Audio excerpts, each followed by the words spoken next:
Hey, fellow creepers. We have a ton of awesome things happening now and also in 2020. First, we have a Patreon set up at several member levels. When you join our highest level at $10, you get our awesome logo metal tumbler or glass mug shipped to you for free. And speaking of merch, the logo tumblers and glass mugs will soon be available for purchase on our Facebook page. We'll be adding other items as well throughout the year. We really want to raise enough to make our little show legit and get it trademarked so we can have some legal standing against these copycats. Come join us and help us tell these lazy copiers who has the best Creepin' It Real show. We have tons of content up for all levels of members on our Patreon. Ghost hunts, reviews, and the ongoing saga of Monty's Haunted Libraries and then my best friend's haunted condo.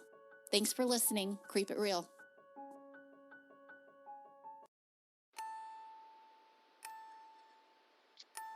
Welcome to the Creepin' It Real show, your one-stop shop for weird news, spooky, and otherworldly and paranormal shenanigans.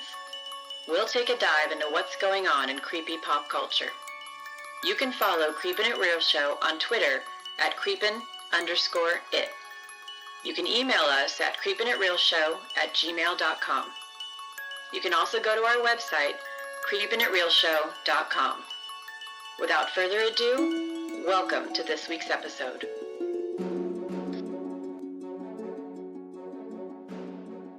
Hello and welcome to the Creepin' It Real show. I am one of your hosts, Moni, and today we will be talking not only about the new movie Dr. Sleep, but about the world between the books and the movies of The Shining and Dr. Sleep. But before we get into that, I want to bring in my co-host, Miss Christy. How are you doing, girl? Hey, I'm doing pretty good. It's cold as shit down here right now, so that kind of sucks. But I was supposed to be camping this weekend, and I'm really glad that I'm not. Freezing your nuts off. Mm-hmm. Otherwise, fantastic.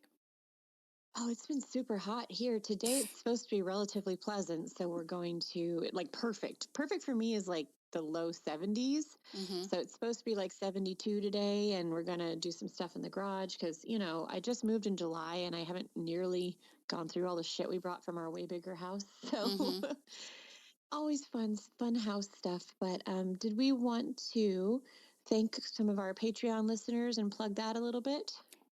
Yeah, we have a Patreon right now. Well, for permanent, I guess. I keep saying right now. I don't mean like it's going to disappear. We are trying to raise enough money to buy our trademark and get all our legalities out of the way. Some people have started to copy our show, name included, and we were there first. And legally, and you were their awesomest. Yes, and we're the best. So legally, we could go to them and say, "Hey, we started first. Close your account." But we don't have really the law behind us, and I think it's just like a test, like a contest now of who's going to get the trademark first. So we want to go ahead and start trying to raise money to get it. With everything that you need for the trademark, it's $600. So we already put money into the show monthly, and just if we're going to go to that route and put that much more in, we want to make sure that we've got people that are invested and want us to continue on that kind of level. So we would really appreciate it if you guys stepped in, and we have some awesome bonus content. Moni has some great videos up there of the ghost hunt she did in New York and Hell's Kitchen. We have a video of us doing one of our episodes, and I have a video of from my friend from her weird ghost she has going on at her apartment, and we do movie reviews, and I will be putting the recordings that happened at the apartment as soon as I can get my hand on the recorder. Nice. So we're going to start doing a bunch of extra bonus stuff, and at the highest level you also get a wine tumbler with our logo on it, or a glass beer mug with our logo on it, and you get to choose which one. So with that, thank you for everybody who has signed up, and we are on our way, and we're excited to make it official, legit. Exactly. And also, we have a slew of new listeners just in general, and welcome. Yes, we have. Welcome and thank you. And please don't give us a 1-star review. It's okay to just move on if you don't like us. If you don't like us, great. Move on. If not, leave us a positive review, please. So that always helps. Yeah, I think that's all the housework. What is that called? My brain. I'm still waiting. Housekeeping. Housekeeping. Thank you. Housework. No, I already did that. What is it? That's for later. So you have a short, creepy little story that comes from California. Can you tell us about this? I'm surprised. We're going to have to start saying it. California and Florida. Yeah, it's not like some Florida shit. Exactly. A man returning home from work found a woman's body in his house. Police found another body in a bomb threat. That's kind of a weird title, but okay. So, a gated community in Simi Valley, California was evacuated Thursday after 2 people and a dog were found dead. Oh, poor puppers. In the house, and had a bomb threat was discovered written on a wall. Police were called to the house around 6:45 p.m. after a man returning home from work found a woman and a lot of blood in his residence. That sucks. Simi Valley Police spokesman Steve Shorts told CNN. The woman was determined to be deceased. Okay, when I first read this, I'm like, she was really determined. No, I'm dead, damn it. I will be dead. I don't want to laugh. It just, when I read the article this morning, I was like, oh, well, that's, I guess if you want to determine to be deceased. Determined deceased, not to be, I don't know. That's yes, I am determined to die. When the fire officials died, Short said, a man and a dog were then found dead of apparent gunshot wounds in the home. It is not clear if there is a relationship between the resident and the 2 people found dead. Officials responding to the scene also found script writings on the wall indicating there was a bomb in the residence. The house was evacuated along with 47 residents in the surrounding area. No bomb was found, but the investigation is ongoing. That's creepy that they had written on the wall, there's a bomb in the house, and also, did this man not lock his door? I have so many questions about this. Can you imagine, first of all, working all day and then battling the traffic, you come home all tired, getting home exhausted, and you're like, God damn it, there's dead bodies in my house. It just goes from bad to worse. But, this is not outside of driving distance for me. And I'm like, you know what else will be in that house now? Ghosties. Mm-hmm. I might have to do a ghost hunt and post it to our Patreon. You never know. I would like to see the ghost dog. If we get any follow-up to this story, we will share it. But because there's not a lot of information here, and it's definitely a lot of questions asked. Yeah. So. Anyways, I have one of Christy's favorite kind of stories, which is about things coming out of eyes. And the article itself is from Gizmodo, and it actually has links to other articles. So if you wanted to go down a tapeworms coming out of your eyeball rabbit hole, oh God, this is the place to go. So the species of worm that can infect the human eye has done it again. This time it chose a 68-year-old woman from Nebraska. She was thought to be only the second human victim of the worms ever documented, but the incident signals that they could become an emerging parasitic disease in the United States. So the disturbing details were as follows. Let me just get past all the blah, blah. Diane Travers Gustafson, a medical anthropologist, was visiting California in February. So she was right in my area, 2018. And she was running along a trail. See, that's why running is bad. This is why exercise on purpose. Come on now. She went straight into a swarm of flies. Unbeknownst to her, she had likely run into a particular kind of fly known as the face fly or the Musca autumnalis. So there you go, Christy. There are face flies. A month later, an irritation in her right eye led to the horrifying discovery that a tiny, translucent roundworm, no longer than half-inch in size, was living in it. So basically, the vector fly will expel larvae on the surface of your eye, and it will feed on basically your tears and your eye secretions. It happens very quickly, so it would not have to sit on the eye for more than a few seconds to expel the larvae or basically to have an egg on your eyeball. Normally, people shoo fly away from their eyes before they have time to do this, but in this case, she had run into so many flies at one time that she could not shoo them all away before it laid an egg in her eyeball. So she was totally cool about it. Christy would have probably plucked her eyeball out. Oh, I would have cut my head off. Nope. Luckily, Hell no. I would have been determined to be deceased. No, let me die, goddammit. Exactly. She washed out the worm with tap water, with warm water. So that's what you're supposed to do, apparently. But soon she had to take a second one out. I'm gagging right now. Then she went to the eye doctor, and they pulled a third one out. And then several weeks later, she was back home in Nebraska, and it continued to experience inflammation in both eyes. Went to the eye doctor, nothing, but then eventually pulled out a fourth worm. And that seems to have been the last hitchhiker, as her eyes have quickly returned to normal. Yeah, eggs containing developed larvae, blah, blah, blah, blah, blah.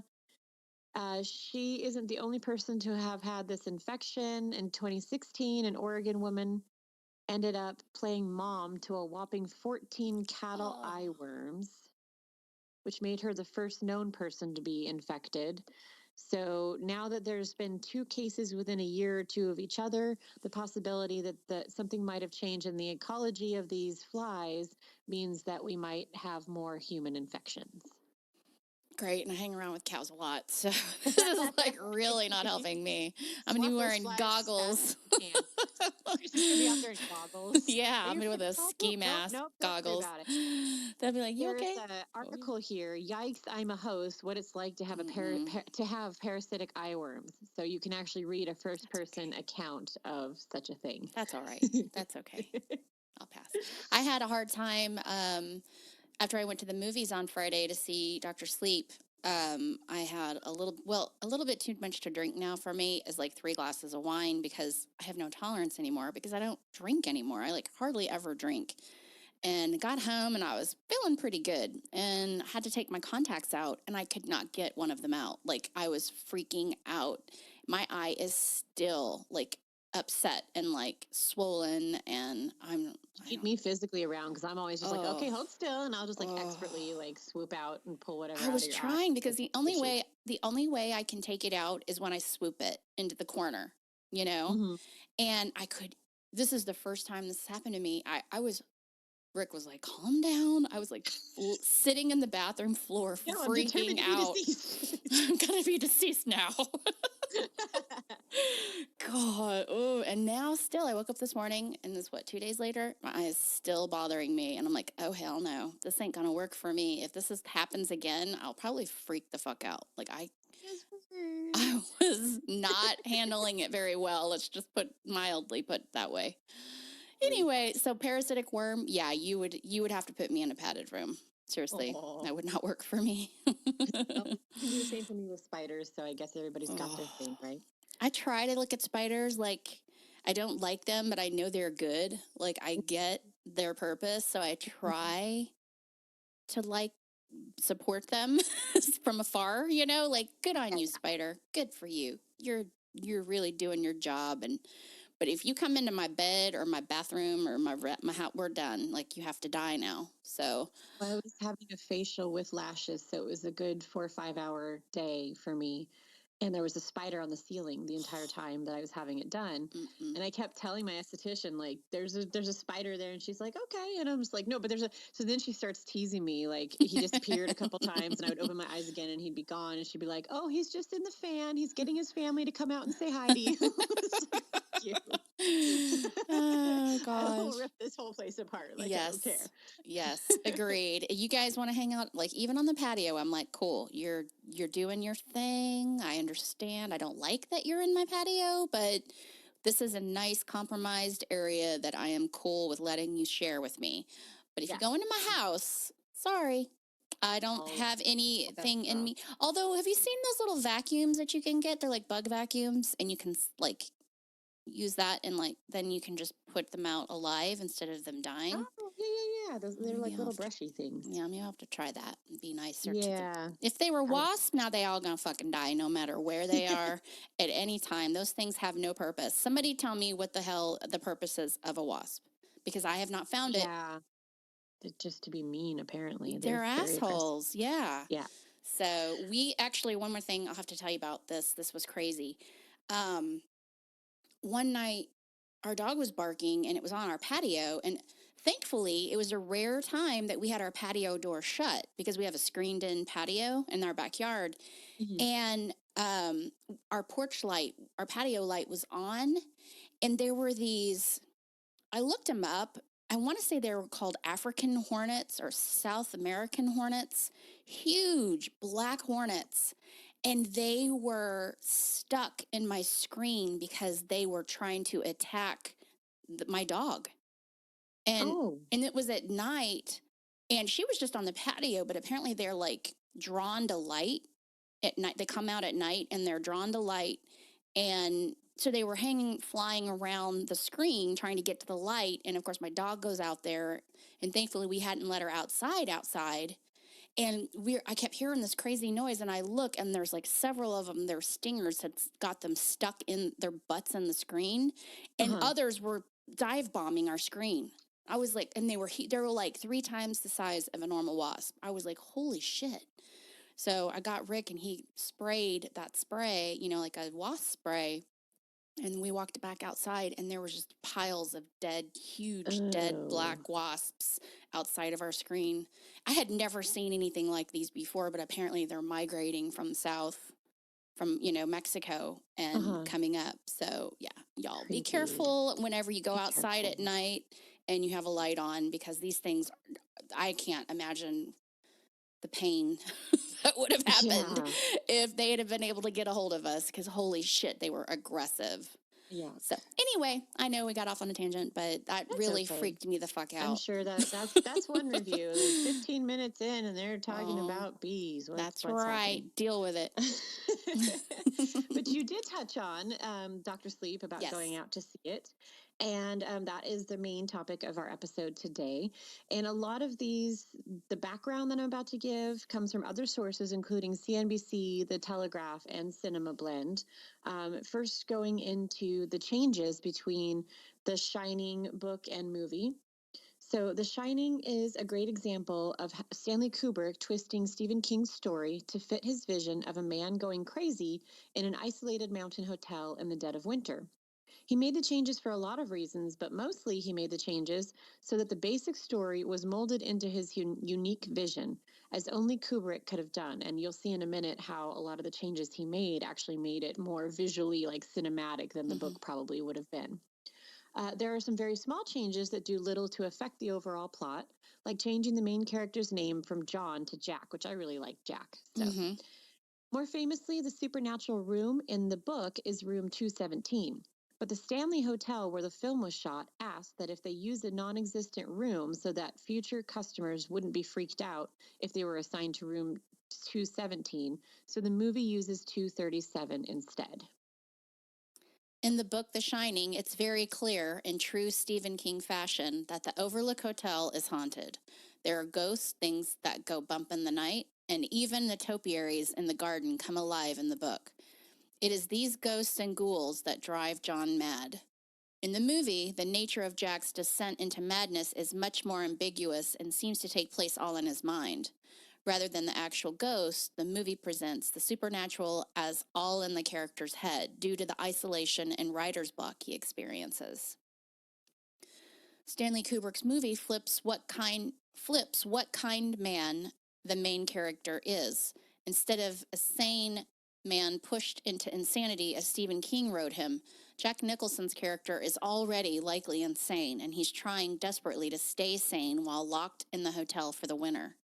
This difference, while it seems subtle, actually changes the whole nature of the plot from a supernatural horror story to a psychological horror story, and both ways are effective in different ways. It certainly helps that Jack Nicholson pulls off the character's motivation incredibly well in the film. See, okay, just really quick reading that. I got both. I thought it was supernatural and psychological when I watched The Shining last night with Madeline because she Yeah, went with me to see it, Doctor I Sleep. think at first they imply that it might just be psychological, and then you start to see that that it's also Both. supernatural. Right. Whereas it seems like I had haven't read the book, shame on me, but right from the get, it's just like there's ghosts in this hotel kind of thing. Right. Well, they say in the movie, at the beginning of the movie, several times that the hotel was built on an Indian burial ground. I mean, these day and age, we know that's immediately like, uh-oh. Of course, back in the 80s, well, this was 1980 when that film was made, but that wasn't a real prominent like paranormal story. So maybe at the time it wasn't like a clue. I don't know, because I was just a kid at the time. I don't really know if I would have paired them together and that given me the clue that there's something there. But when I watch it now, I'm like, oh, and I hadn't seen The Shining in so long that it was awesome to watch it after I watched Dr. Sleep. It just, for some reason, I don't know, because after watching the second one, I was watching it with new eyes, knowing that what the second part's going to be like. But yeah, I mean, I did catch that several times that they talk about it being built on an Indian burial ground. So it almost is like both. It was like the perfect cocktail of a crazy man in a haunted space in a barren, you're trapped up there for months. Yeah, that's the perfect, crazy, insane cocktail right there. Yeah, for sure. Sorry, I had you on mute a lot of the time. My toddler is raising holy hell. I can hear somebody knocking on the door. I'm like, that's not creepy. Not at all. Speaking of things that'll drive you fucking insane. I'm trying to have 5 minutes to myself. No, let me in. All mommy and no podcast make Moni a dull girl.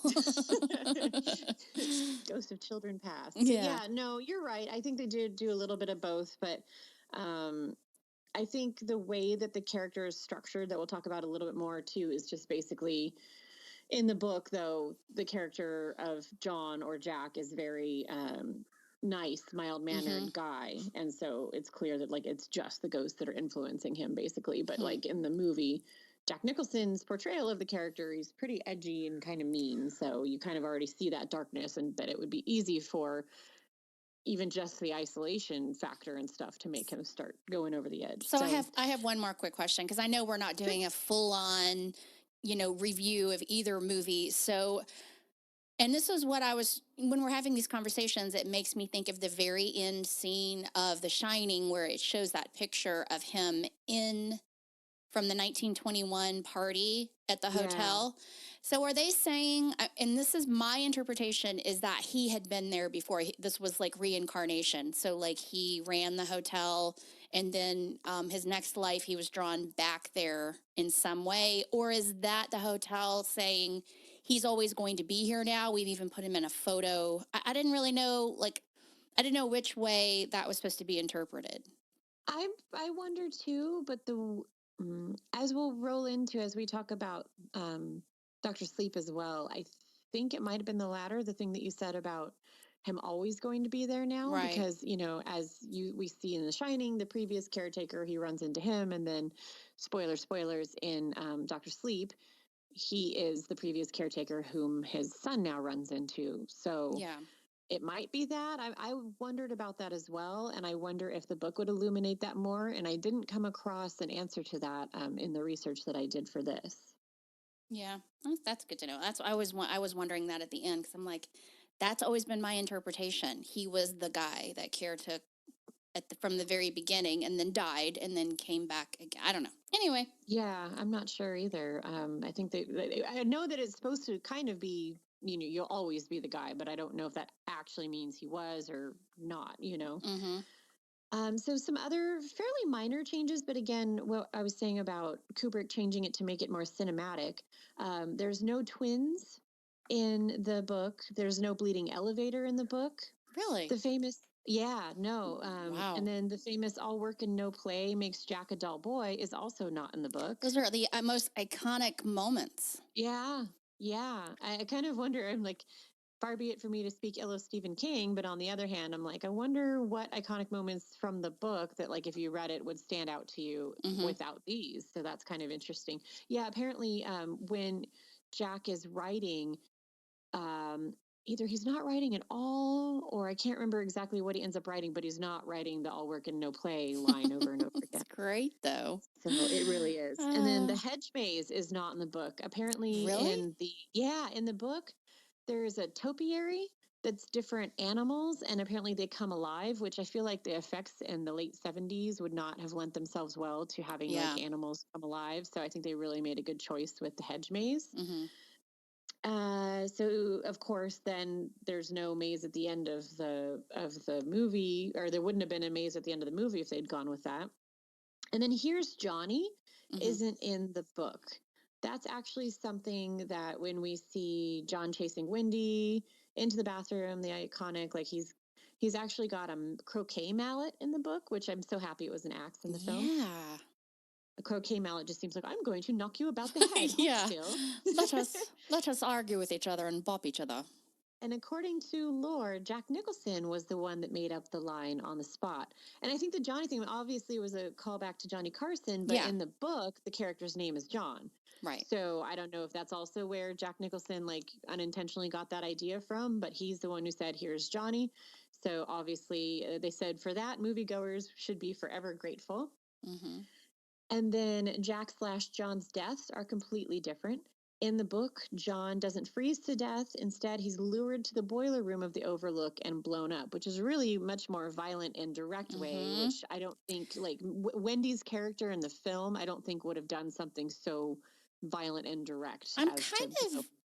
I'm really shocked at that's the Kubrick chosen method of death, with as violent as he is in any way, that I always felt like his death was so anticlimactic for the entire film. It was anticlimactic, but I also thought it was a little bit ambiguous in kind of a cool way. Like, if your body's just frozen, like your spirit definitely could be there easily. And he wanted to leave. Basically, the next part is also that the Overlook is blown up, in the book, and of course in the film it still remains, and thank goodness it does, because I feel like the movie wouldn't have worked very well. I guess in the book when they revisit a burned down shell, like there's nothing there, which obviously going back to the Overlook was fucking rad in the Dr. Sleep movie. So I guess the having him freeze to death was probably the best. I mean, think about Wendy's character. She wasn't going to probably stab him to death. No. She probably wasn't going to be able to beat him to death. And then if they didn't want to get rid of the Overlook entirely, I feel like the freezing might have been really the only thing they could do, short of just leaving him there alive, maybe? I don't know. I figured she'd run him over with the cat,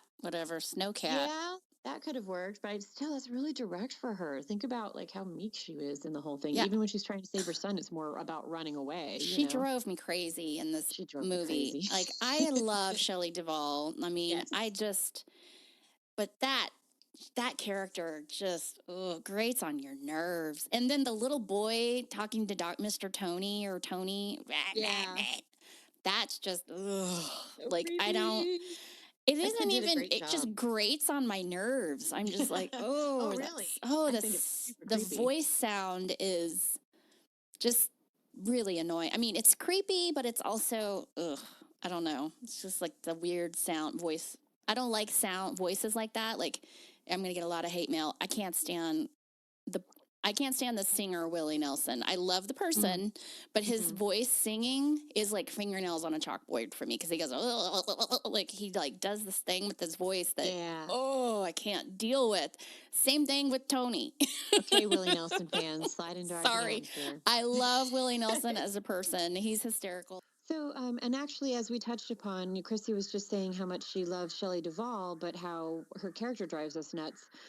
In the book, Wendy is a very different character. She's apparently a blonde with movie star good looks, which I know even if you like Shelley Duvall, she wouldn't be what you'd call, especially like in the 70s, like the kind of bodacious blonde Not movie at star all. look. Not close. So just kind of a funny choice from Kubrick, and of course he's not around to ask. Like, he must have just loved her, I guess, because there were so many blonde movie stars you could have picked to fill this role.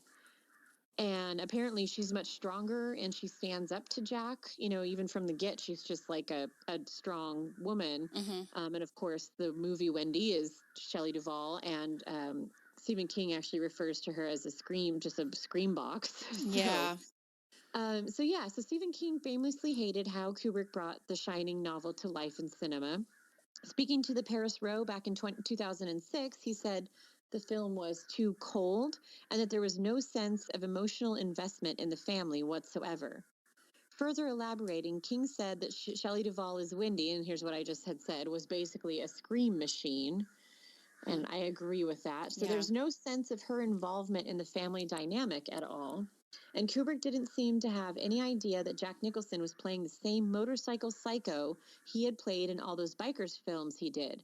The guy is crazy. So where's the tragedy if a guy shows up for his job interview and he's already bonkers? No, I hated what Kubrick did with that. And, we've touched on this today already, but I kind of agree that The Shining is a scary film, but there's kind of a meanness coming from Jack Torrance, where he's already sort of like, the old ball and chain, I'd be a great writer if it weren't for them. And not really taking into consideration what it's going to do to his family to be in the isolation for that long. And then Wendy's just sort of like going along with things. And I kind of just liked her character a little bit from the start as like a woman and a mom. So it's like while the whole movie ends up being horrifying, there's no feeling of great like sadness or loss when you see the family dynamic kind of fall apart. Yeah, and they did talk about also in the movie, I don't know if they mentioned this in the book, that he had dislocated Danny's shoulder. Yes, In like a fit of rage while he was drinking. And so there was already like this ugliness and like darkness in him. And then even like when they're in the car on the way to the hotel officially, just like you get that vibe, like he's scary as a dad. Like I would be scared of him if he was my dad, Yeah, exactly. And that's where it's just, so yes, it sets it up. You're already on edge. Like this is going to be a horrifying thing, but it's also like, you don't feel super sad. Like you feel like, oh my God, this is scary that a man is chasing these people with an axe, but you're not like, oh, how sad that this dad has been driven mad and is like terrorizing his former beloved family. I don't know. That's just kind of my take on the whole thing. I kind of see, Agreed. I see King's point, but I think cinematically having 2 hours to work with, that's, they kind of already had to be like, we don't have a lot of time to push this guy towards the edge. He Let's already make has him to an be asshole. headed there. Yeah, exactly. When he calls her the old sperm bank. Oh my God. Yeah. Just 70s were a say what different now? time. I was already offended whenever they show up at the hotel and the main guy who was showing Jack around was like, why don't you take Wendy and show her the kitchen? I'm like, oh, so it's already established that her ass is going to be in the kitchen for the whole time. Yeah, that's what you know, like 100%. good old Mine 70s and children in the 80s. kitchen. I'm writing, bitch. Yeah, no shit. I was like, oh, okay, I see how it is now. We are already talking about the mom being in the kitchen. So that, and then of course it gets worse, and you're like, God, the 70s and the 80s were like awful. Poor women. Anyway. My husband is outside legitimately shooing the crows, and I apologize, listeners, if y'all heard any of this craziness, but what do they call it? A murder of crows when it's a group of them? Too bad we're not reviewing just, like, the losing birds. their shit. I don't know what they're after right now. They're right outside my closed window, and you can hear them that well. Oh my gosh. So. Yeah.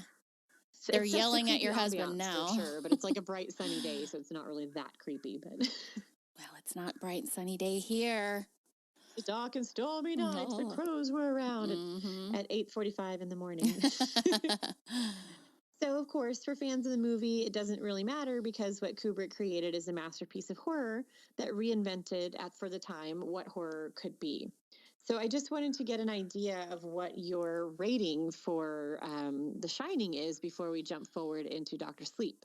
Well, I'm glad I watched it last night because it's giving me a new, fresh feeling about the movie itself. I wasn't necessarily that invested in the movie. I don't know why. I think it's almost exactly what you said just now is, he's not a good person. You know that from the beginning. There is no, uber horror of watching him turn mad because he was, in a sense, already there. It was really hard for me to really get into that before, but for some reason this time around when I watched it, I enjoyed it much more. There was a lot of parts that I had forgotten about, like when he's in the bathroom and the lady comes out of the tub. That was messed up. Where she's naked and they start kissing, and then well, I was gonna say it's also believable that he rotting. went straight for making out with a hot woman. He's already a dick husband. Yeah, he's like, yeah, come here, lady. Yeah, that's what you get, asshole. Anyway, but yeah, there were just a lot. Sorry, super quick update, but it's of interest. You know what was making the crows go crazy? What? My dog caught one of them. No shit. So, who knew that other crows get crazy when they're? I would have thought that crows would have been like, "Oh, one of us is down. Peace out. We're out of here." But apparently, my dog was into some shit because the whole murder of crows came after him once he caught one. Oh my gosh, that's hysterical. That's an interesting morning. I thought he was pretty much useless, but apparently he fucking crows right out of the sky. He's a crow hunter. Anyway, so it's hard for me not to rate this movie just on its iconicness, if that makes any sense. And I was trying to think, if I had just watched this and it was 1980, and I don't know how this movie is going to go down as one of the most classic horror movies of all time, what would my rating be versus what I know now? It would be different. And so I have to give The Shining an 8.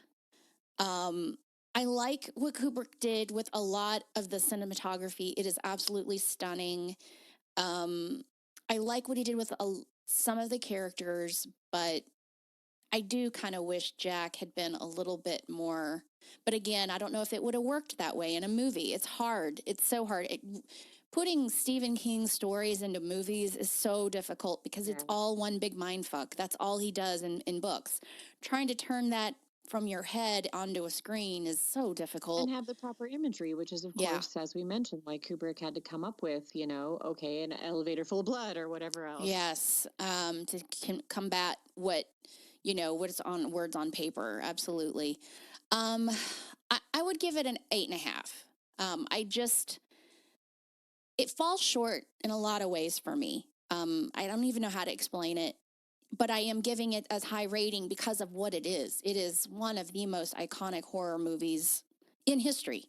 So I think Kubrick made really good decisions. It's not a masterpiece to me. You know what I mean? Mm-hmm. I do respect the film. It is creepy. But I think there are ways it could have been done differently. But yeah, it's a great movie.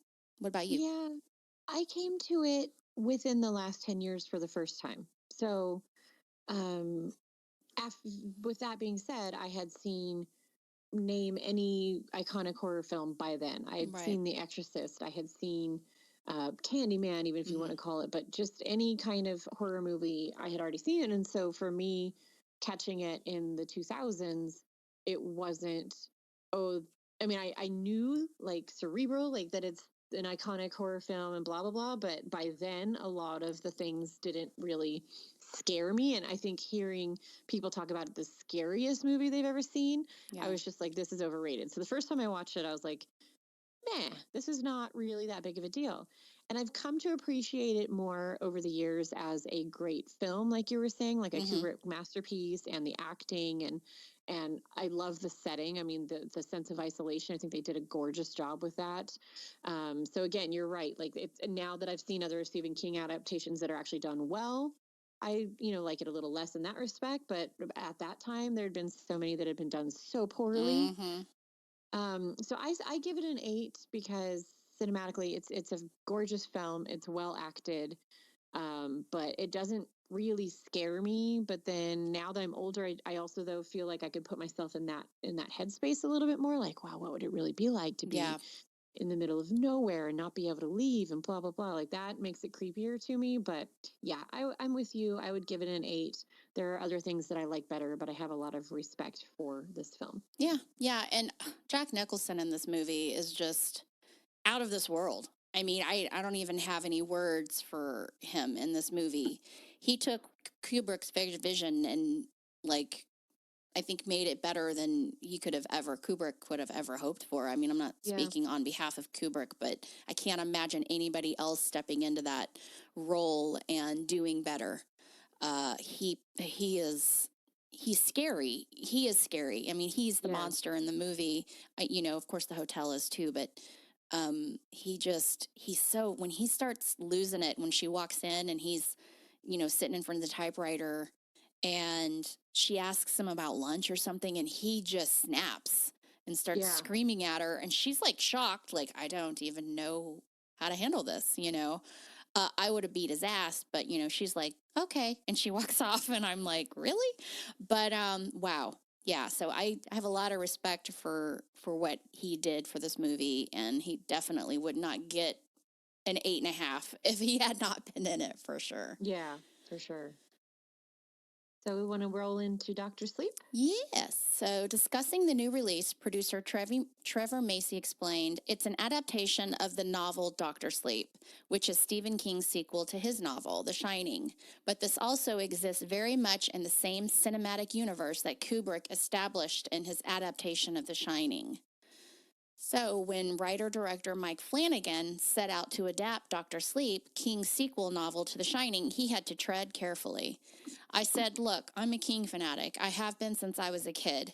You are my hero, but when I read Dr. Sleep, all the images in my head were Kubrick's images. Interesting.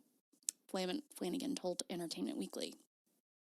Flanagan, who previously had adapted Stephen King's Gerald's Game, set out to meld Kubrick's movie with King's novel. This, of course, had its difficulties, as Kubrick had left the iconic Overlook Hotel intact at the end of his film, and King had famously destroyed it in his novel.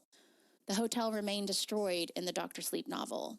I read the script to this one very, very carefully.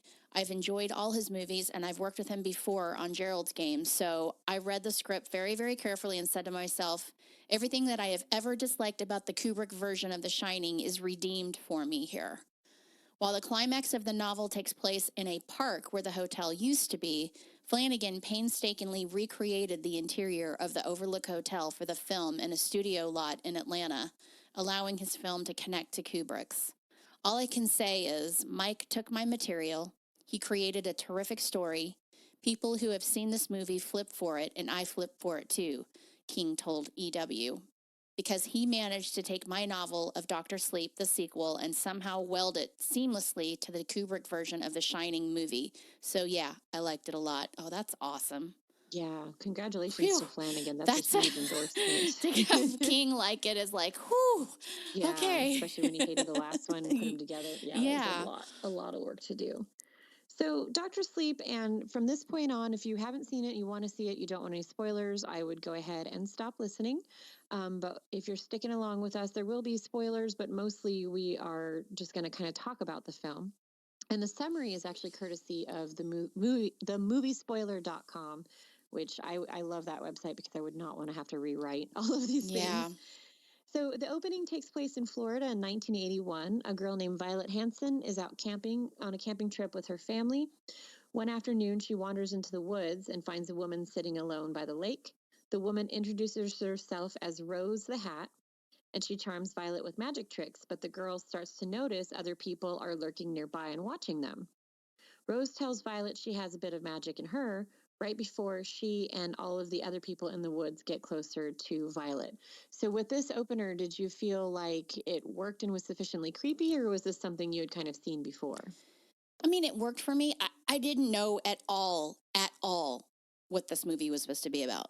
I had absolutely zero knowledge of the book or anything of what this was. I knew it was the sequel to The Shining, and Danny's grown up. That's all I knew. And so I was kind of like, what's going on here? What's this little kid? Like, it was really kind of confusing for me with all these characters, and not one of them yet was Danny. But it was interesting. And of course, at this time, you have no idea what's going on. You don't know why they're after this girl. So it's an interesting and good opening on presenting what's to come. So when I look back, I thought it was great.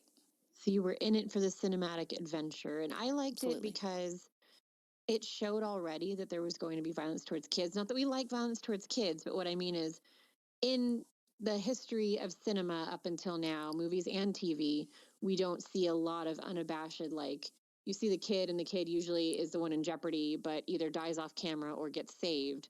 You don't see a lot of like victimization of children on film, which I find to be that is the epitome of evil. Yeah. Besides maybe hurting animals, in my mind, is like you take something so innocent and you dispose of it in a violent, painful way on camera. Yeah. So already I was kind of intrigued by like, they might be going there in this movie, and indeed they do. But first, similar to it, like same yeah, kind that's of. where they really started to do that, huh? Yeah. And then they have like the scene of violence against the gay couple, and a lot of things. Again, the people that we see as more innocent than others, whether that's correct to judge it that way or not. Usually in film and TV, you don't necessarily see them get hurt right on screen. So. Yeah. So elsewhere, and this is mind blowing, we see Danny Torrance. So what did you think seeing Danny Torrance, someone that looked and sounded just like the actor from the 70s, but was not? How was that? Did it take you out of the film for a second, or were you digging it? No, I thought again, this was I completely compartmentalized this movie as its own. I knew when you're trying to make a movie, almost 40 years later, I thought it went well. I was kind of shocked at his behavior, I guess, like at the beginning when you're seeing just how low he is and in what a really bad place that he's in right now. You're talking about when he was little. Oh yeah. Just I'm sorry. seeing him, Oh, like the fact that they took a Shelley Duvall lookalike, totally, and they took a Danny Torrance lookalike, and they I was in it. Film. I'm glad they did it that way. And later we will we'll talk about an article. I think it's in that article. I've read so much stuff today. I'm losing track of what's where. But I like how they did this. They didn't use anything computerized. They decided to just find good actors and actresses that looked like the characters. I liked that. I liked that they did that. I thought it was interesting. And oh my gosh, the Wendy character was so similar to Shelley Duvall. It was a little creepy. And I liked it. I respected it. You knew, it wasn't like you were over analyzing it, but you knew immediately who these people were. Oh, it's just crazy. So again, listeners, you see Danny Torrance circa the late 70s, early 80s, except it's not him. It's a new actor, but it looks just like him, sounds just like him. Same with the Shelley Duvall, Wendy character. And for me, it took me out of it for a split second because I was like, whoa, this is a choice. But it was really neat. I just kind of thought from seeing the previews, and again, I didn't know too much about the film either going into this one, that they were going to actually harken back to the past at all. But I ended up liking that they did because I felt like what happened to Wendy and Danny could not be just waved away. And usually in film, they're sort of just like, again, something horrific happens, and then next chapter, the family has moved on from that or whatever. And believably, like, your dad did that to you. You're not just going to be like, okay, the next day. No. So yeah, we see Dan Torrance. He's still thinking about the trauma from the Overlook Hotel. His mom, Wendy, is worried about him because he hasn't actually spoken since his time there. And as part of his shine powers, he can see spirits like Dick Halloran, who they use, again, a different actor to play him. Then Dick shows Danny a trick to keep bad spirits away by showing him a box basically inside of his mind that he can use to trap the bad spirits in. So that night, Danny's been kind of still haunted by this ordeal. He and his mom are watching TV together, and he excuses himself and goes to the bathroom, and the bathtub lady is there waiting for him. So he uses the box in his mind to trap her inside. So you see him just kind of go in and close the door and handle his business. And he comes back out, and, this kid has conquered this thing, and now he's able to speak again, and his mom is less worried about him. So, okay, yeah, we just talked about the choice to bring them back. So, Christy, go ahead with 30 years later. Here we are. This is what I was first talking about whenever I had forgotten about that whole piece at the beginning that you were referring to. No worries. So 30 years later, Dan Torrance has struggled with alcoholism and suppressing the horrors of his past. Now sober and working as an orderly, helping dying patients, where he uses the shine to help ease their transition into death, earning the Dr. Sleep nickname. First, and then I loved the cat. Oh my gosh. And Anniston, New Hampshire, Abra Stone is celebrating her 5th birthday. In the kitchen, her parents, Dave and Lucy, notice that Abra has somehow made a bunch of spoons float up to the ceiling. She simply says, abracadabra, and makes them hit the table. Can you imagine? Yeah, that would be a little freaky. So yeah, my question for you is like, you and I have both had upbringings where we either experienced paranormal things or we were sensitive, and we weren't believed. What do you think would have happened in your home if you had gone out and put on a display like Abra does in front of her parents? With my mother, I would have been probably freaking exorcised. She would have called a freaking priest like in 2 seconds. No. Everything was the devil as far as she was concerned. There was no black or white, no gray. It was either you're with Jesus or you're with the devil. So if she would have seen something like that, I probably would have been, tried to exorcise the demons out of me. You know, what's funny about my parents, they would have scared the piss out of them at the time. Like they would have been like, oh goodness, this is real. And you're obviously, and then they would have like spent a day or two thinking about it. And then it would have been, we're never mentioning that again, or you'll embarrass us in front of our friends. Yeah.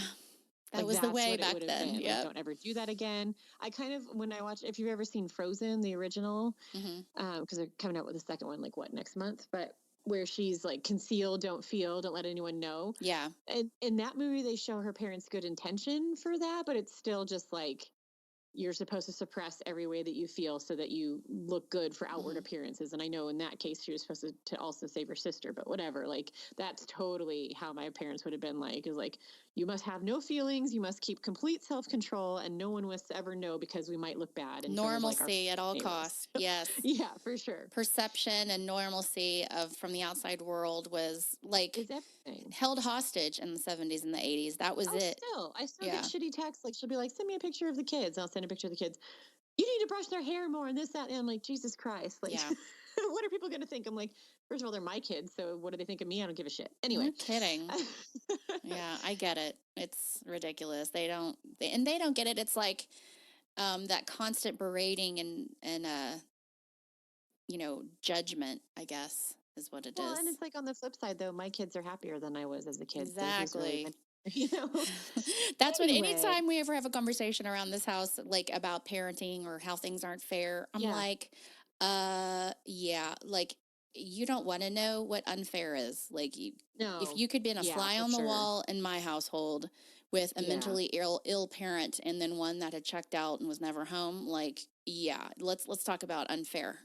Oh, I am. Like 90% of the time, I'm proud that my kids are happy and taken care of. And the other 10%, I look at my husband like, these kids are soft. We need to punish them more. We need to do this or that. Like, that's kind of how we are. They don't even appreciate. Like, they don't know. Exactly. So anyway. No, I get it. That's funny. Yeah, for sure. Yeah. So this you, though, Abra is targeted by the True Knot as their leader, Rose the Hat. By their leader, she wants to because they feed off of children with similar powers. So in these scenes, too, we kind of see the nomadic way that the True Knot kind of family or group lives. What do you think? Like, do you think it's an interesting take on a paranormal like entity group, or do you think that it was just kind of like silly, or what did you think of the way their lifestyle? Well, I had a total crush on Rose because she was hot. She's so hot. Yeah. I was like, I wouldn't be bad with you. When that teenage girl gets taken and she gets to become one of them, I'm like, she's so lucky. I know. I know. Until you find out what they're doing, and then you're like, oh, no, I mean, it was weird. I had never heard of anything like this before. I mean, you always hear of like energy vampires or something, but preying on children that have psychic abilities or whatever the ability was, they call it steam is what they were calling it, and shine is what the others call it. And it was weird. I don't understand why they were so nomadic. I mean, I know they were always on the road trying to get their next meal, quote unquote.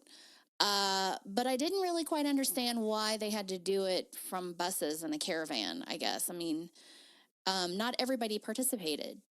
So it was just, and I feel like it's harder. I guess they would send individuals out, but it's harder to kidnap kids when you're like a full fucking caravan. Yeah, you're not the side of the road. you're There not were disguised 4 at a circus, campers. so yeah.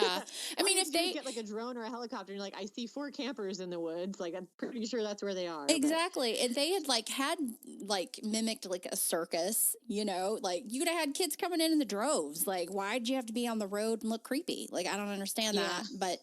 But again, Rose was hot, and her partner was hot. The main guy, yes. who I don't know who that was, but they were both hot, so that made them being child murderers and evil a little more palatable. At But least more yeah, fun to watch. Yeah. yeah, it was it was an interesting concept. I can't knock it because it is different, and just because of my expectation of what it could have been or should have been, this is what it was, and I can totally respect things that are different, storylines that are different. Otherwise, I'm gonna bitch that it's always the same shit. That's true. So So anyway, it's good. basically, we learn they hunt children who shine so they can consume the energy. But over the centuries, there are fewer people that shine, which I feel like if you look at history and talking about people who, used to have fanciful, like, ideals about things, and nowadays where it's just like get some drugs and suppress Yeah, all of that, yeah. I could totally see that being a thing. So the creatures are basically starting to starve to death and they're losing their power. And Oh. also, we see a moment where Rose and her partner are talking about, do we eat Abra, basically, like take her power, or do we turn her and make her into one of us? But Rose is ever the evil power monger and decides that Abra's powers kind of exceed those of anybody else that she's ever met, including her own. So she doesn't want that in her group. So they just basically want her dead and they want to consume her shine. And then we see, and this was in the commercial, Abra and Dan, they communicate through the wall before they actually meet. And again, Christy, with the crazy upbringing, would you have accepted like someone writing on your wall, or would that creep you the fuck out? I don't know. I mean, it was always nice. It wasn't like, I'm watching you. It wasn't something that would scare the shit out of you. I mean, the first word was hello with like a smiley face or hi or, I would have been certain though that those were demons that were trying to be like pretend be nice to me, like hello, I'm watching you. Like I think though both of them already knew what was going on within themselves.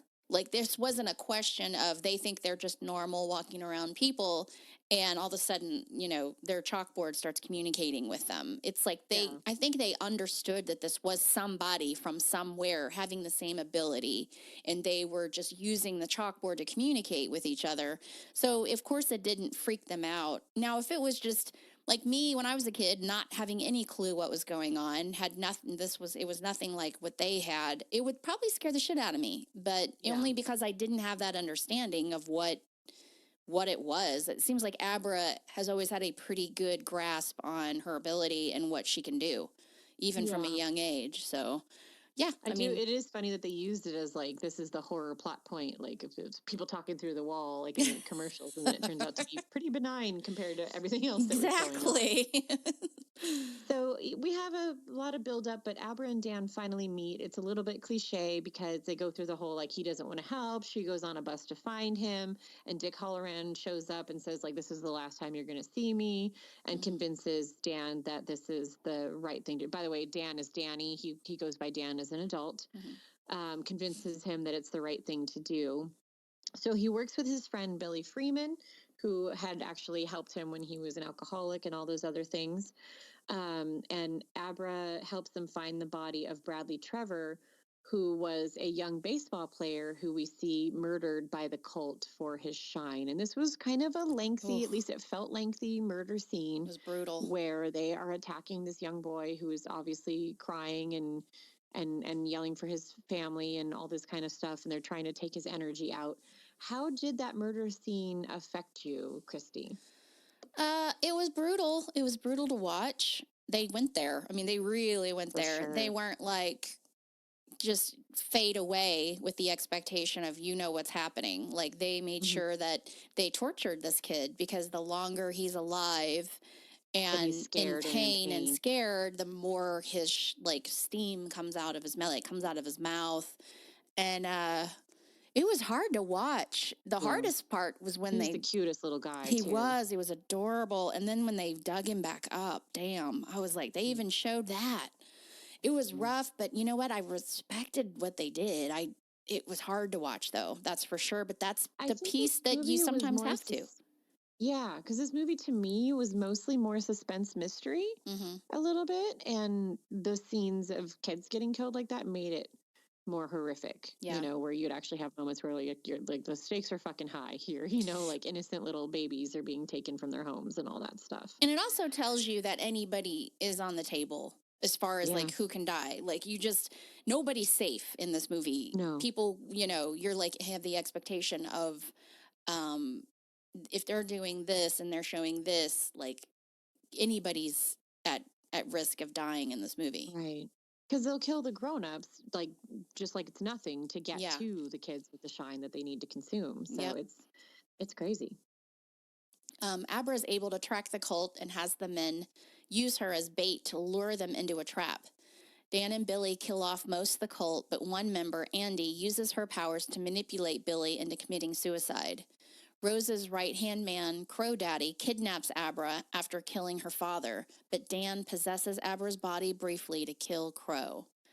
Dan and Abra make one final stand at the condemned Overlook Hotel to lure Rose there.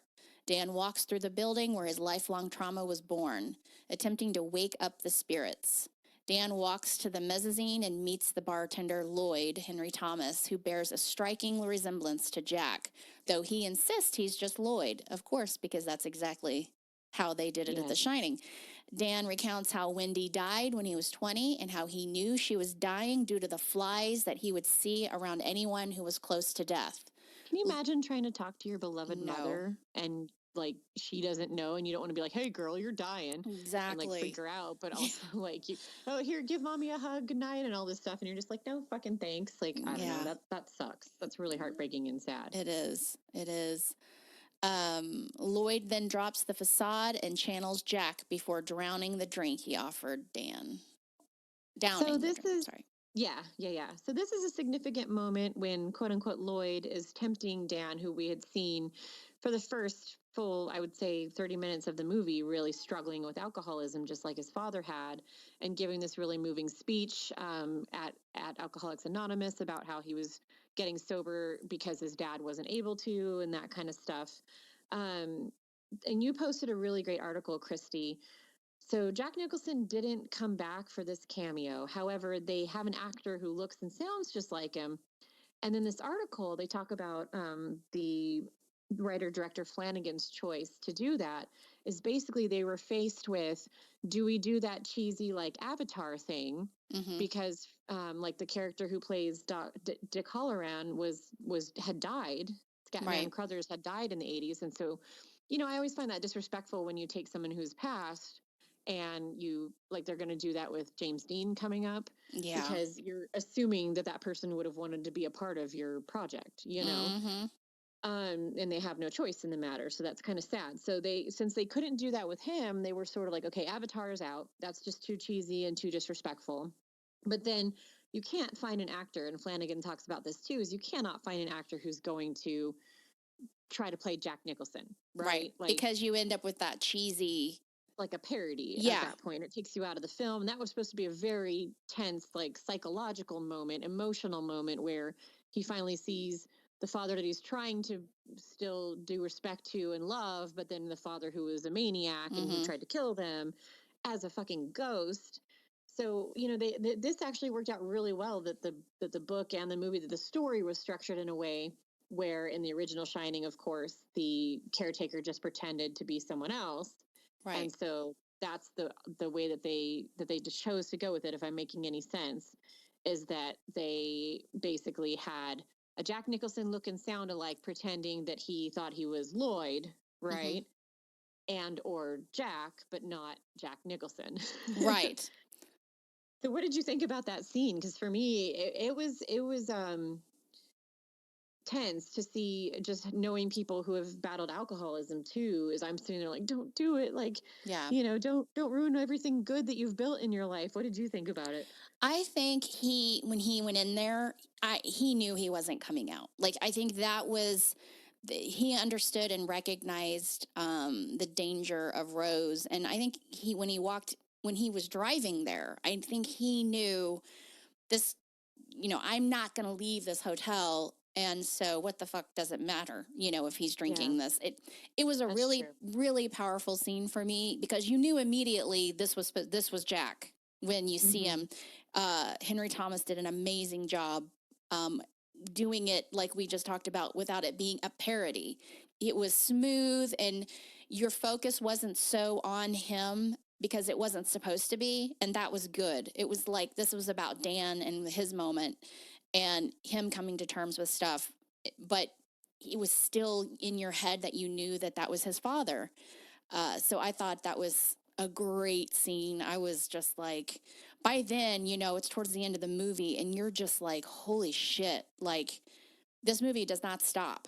I mean, it is, and when you're watching something like that's such a sequel for such a powerful, huge iconic movie, and you're seeing all these throwbacks and you're seeing these characters come to life again, it's just like, whoa. And there's already a good story on top of it. So by this moment, you're just like, oh my God, all this stuff's been happening. And now they're back at the hotel. Holy shit. Like you're just in the moment, totally excited. Yeah. So that was what I was going to ask is like in the final battles, we get to see the Overlook Hotel. We get to see the original carpet, which by the way, the Stanley ripped out the original carpet to like distance itself. Yeah. I've heard some mixed reviews about their attitude towards being a part of this whole thing. But, like anyone's going to want to stay there if not for The Shining. But anyways. Exactly. We see the maze. We see the bathtub lady in room 237. We see the Grady twins. And we see the red rum image. So what did you think about the eye candy and like revisiting all of these things? I mean, it makes sense. It's almost like, it is. This hotel is frozen in this time and in this moment. And I can't imagine going through what Dan went through as a child, coming back to all of that, how horrifying that must have been. Yeah, but I loved it to see all of the, and then I got to see it again in the original with The Shining. So that's why I loved watching The Shining after I watched Dr. Sleep, because it was like comparing almost the two images after seeing the updated piece. I thought they did a really good job. Yeah, and I think listening to a review and hearing that all those things come back, you're kind of like, maybe they didn't need to do that. But when you see it, it's just, I thought it was just mind blowing. Yeah. Like, I was just like, this is so cool. And even for those of us who aren't like, oh my God, The Shining is in my top 3 and it's, a 10 out of 10 and whatever else, it was still pretty fucking cool. And then I have been to, I like scary movies is what it's called. The Exhibit in Los Angeles. I don't know if it's still up anymore, but I went there and they actually had like a box where you step in that makes it look like you're surrounded by the carpet from The Shining, and then you're like looking through the axe door and like, so that was kind of fun. Cool. Like, yeah, it was super cool. I think I posted some of the photos. This is a couple months ago, but super, super fun. Anyway, so we eventually see them overpower. Basically he sets the ghost free. And we see them kind of like overpower Rose, which was kind of cool to see them all together. And they like eat her energy. So that was really cool because she's like, how did I miss you when you were a child? Where did you go? You were, he has the shine. And so she recognizes that, even though as an adult, she still recognizes that, he would have been a really powerful child. And she's shocked that she never picked up on that. And then she goes into his mind and she sees all those boxes that his buddy had told him to do, and she's asking like, what's these boxes? And unfortunately for her, he shows her what they were, and they all. So then all the ghosts are out, and they're like, she's powerful, and we want to prey on her as something that shines. So we get to see that happen, which is kind of cool. And she mentioned something about there's more like her in the world, so I was like, that leaves it open for like a totally. Like not a straight up sequel, but like an alternate. I'm not thinking of the right word, where they just basically come up with something with like a multiverse where you see other characters in the same world, But so they end up setting the place on fire, and Abra makes it outside and gets to watch from safety, and we don't see Dan come out. And then sometime later, Abra's communicating with Dan in spirit. and her mom asks her, her dad gets murdered, by the Yeah. way, by these energy vampires throughout this whole process. He ends up, there's a funny scene where he finds out that this grown-up man has been talking to his teenage Yeah. daughter. Yeah. Like he comes out and punches him, just Yeah. which is totally what would be A a normal parent. dad's reaction to finding Absolutely. this out. Absolutely. But of course, Abra gets to show him what's in her mind, and he sees what's really going on and blah, blah, blah. So he tries to help out and gets murdered in the process. So now it's just Abra and her mom, and her mom's a little bit less understanding, a little more creeped out by this whole thing. And so they're living together. And her mom, Lucy, asks if everything's okay. And at first, Abra starts to kind of be like, yeah, there's nothing going on. But then she ends up admitting to her mom, you know what? I was talking to my friend Dan and everything is okay. So they watch TV together. And just like in the beginning with Danny, Abra excuses herself to go to the bathroom where the bathtub lady is waiting for her. But Abra already has the box ready and waiting and is one step ahead of her. Mm-hmm. So that's how the movie ends. What I would would you rate love it? to see a sequel of Abra as an adult. Yeah, I like the actress. I really liked her. Yeah, that was good. I loved this movie. I loved it. I loved it more than The Shining. I thought it was fantastic. It has everything. Like it was really good. I give it a 9.5. I thought it was really good. So I was digging it. I fell in love with it. I love the characters. I like the concept. It was so different. I never heard anything. I mean, I guess it's like an energy vampire, but for psychics and mediums and people with abilities. So I could see. I just never heard of an actual sub being species of human or whatever. They have to die or they have to. I don't know.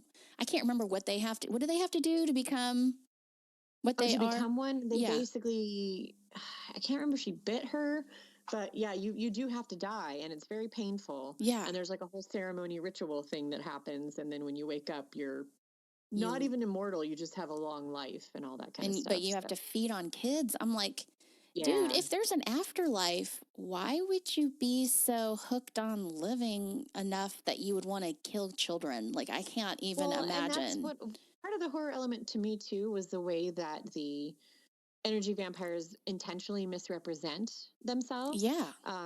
The teenage girl that they end up taking and turning was under the impression that she was going to be immortal, and they're like, "You're not immortal. You just live a long time." Right. And it kind of becomes that concept of quality versus quantity of life is like these people are so Mm-hmm. desperate for power and so hungry for pain and violence and fear that they're willing to just feed off of that for as long as possible and prolong what is arguably not the best life. I mean, you're the Mm-mm. same group of people. All you're doing is hunting and causing fear. It's not like you're out there partying in different places of the world and living #best life, especially as their health starts to deteriorate when they're Yeah. starving to death. Yeah. So, And I mean, and so, oh, go ahead. no, I mean, it was clear why they chose to get that girl, the one that we were just talking Oh, yeah, about. yeah, yeah. It wasn't because they wanted another person in their group, because they're already hungry and starving. And so they're adding another person into the group because of her abilities Oh, to yeah, yeah. to Manipulate and look manipulate. very young and Yeah. lure in older men and kind of trick people and that kind of stuff. Yeah, Yeah. so anytime anybody gave her any flack, she would just be like, sit down, and they'd just sit down. I mean, she had like this Yeah. crazy ability to do that. So it makes sense why they wanted her so badly.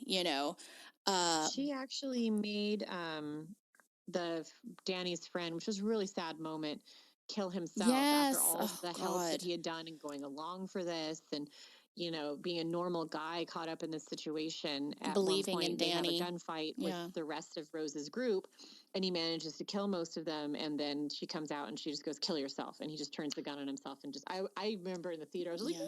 no, and oh my god. No, I Yeah, know. it He was was so adorable sad. too. And like from the very beginning, before he had even really knew Danny, he gave him an opportunity and then trusted him when Yes. Dan opened up and said, what's going on and he needs help. It wasn't even like are you insane or you know what I mean? Like he was like, he needs help. My friend needs help. I'm going to help. And like, it wasn't even a question in his mind. And it was the good ones go. Yeah. Bastards. But yeah, So I I loved got it. to see I'm sorry. No, I loved it.